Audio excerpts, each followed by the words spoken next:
Hindi, bumubuka. Paano nangyari yun? Nagkukondom ako ah. Kuya, magaling ka raw magpaputok. Paranas naman, oh.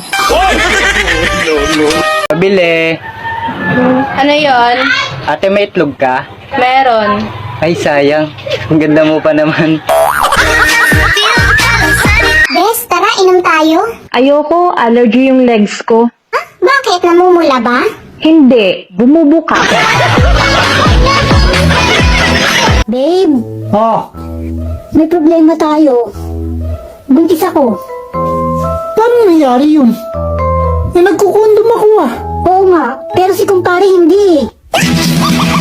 Lagi mong tatandaan na kahit sa anong sitwasyon, mahal kita. At kahit sa anong posisyon.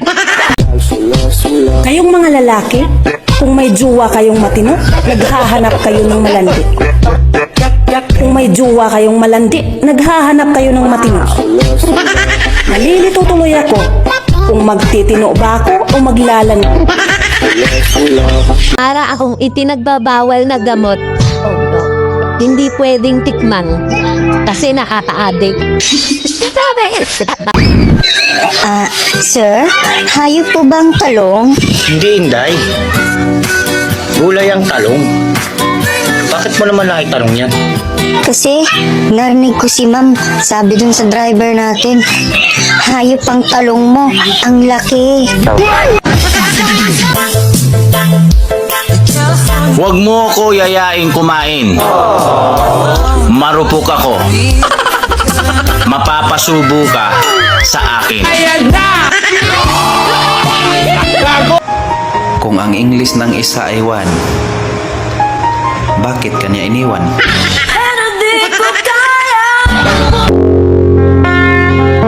Tol, pansin ko lang ah.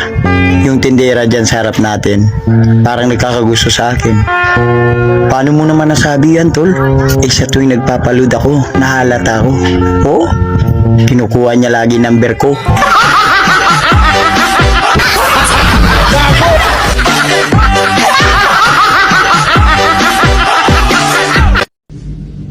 Magaling ka nga magmaneho. Wala ka namang masakyan. Wala din.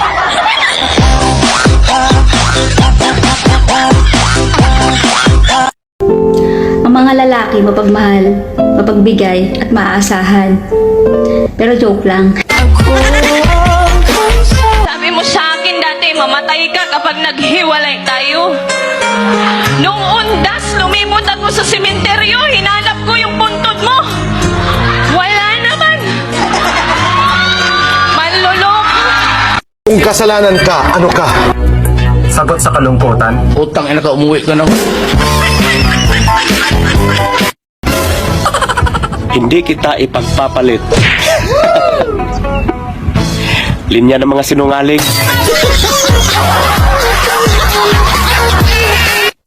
Gusto mo ako maging friend? Mag-meet tayo lagi. Walang message para walang screenshot. Just to be safe.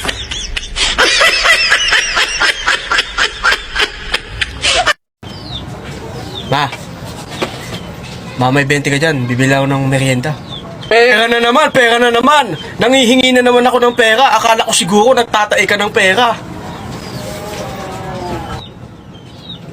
Baliw. Hoy, X! Bigla mo na lang akong iniwan. Baka nakakalimutan mo. May utang ka pa sa akin.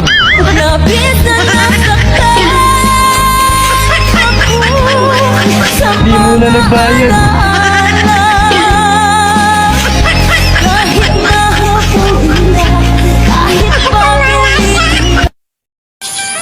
Simple lang ang gusto ko sa isang lalaki. Yung maginoo, kahit di gwapo, basta medyo manyak.